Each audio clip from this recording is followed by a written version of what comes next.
to me, they are all powerless. And when I figured this, I resigned into mine own cowardice. You see, I was scared, y'all.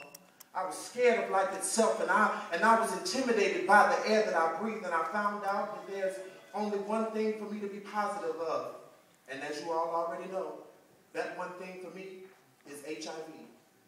Everything else in my life is left to its own uncertainty. I could not tell you if it was Danny, or if it were James, or if I were just some freaky girl. I could not tell you if it were that dark skin that captured my dreams faithlessly every night, or if it were that chocolate thunder that laid next to me, passed out as I began my shame to dress. I could not tell you how much we partied or how much we drank.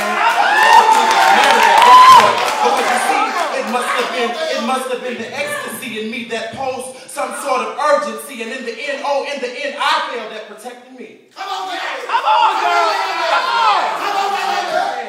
Come on! I was mad as hell at the man who walked around the world irresponsibly and forfeiting his own accountability, all because he was ashamed of the world to know his true identity. So he would come inside of me, seeking a place to leave his manhood. He'd make a woman know better, rather a point out of me. Come on, David! And you see, I wish it was as simple as some reckless one-night stand or some man whom I dated casually.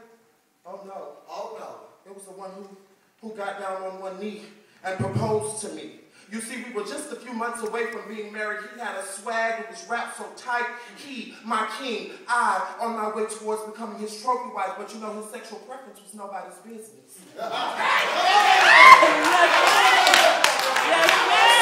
So for that, he would keep his bisexuality, and he would keep little books of all colors. He kept little black books, and he kept little red books, and he had this little green book for his so-called polka knots.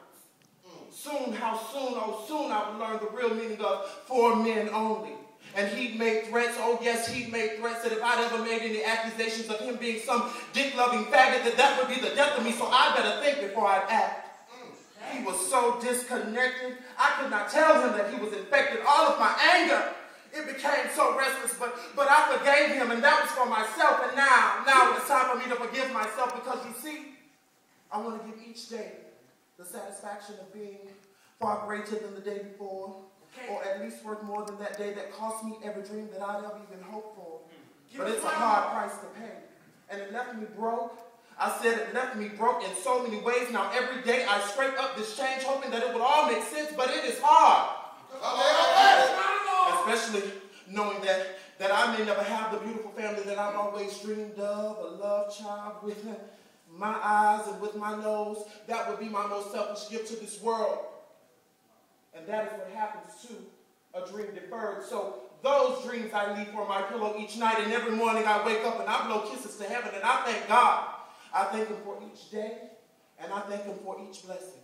And no, it's not because I'm looking for some sort of miracle. Well, Black America, I am kind of looking for a miracle. But it's because I know that if I did not have a place for my life, then I would not be here. So let me thank you. Hold on, let me thank you. Please, I got to thank you in advance for your sympathy. And for those of you who are afraid of me, you don't have to be. No, because the fact of the matter is that, yes, I may be dying. But so is the rest of this room. And the truth of the matter is that even from the rest of us, all the way to the very, very best of us. Yeah. It's life, honey. Life is life. That will be the death of all of us. And I thank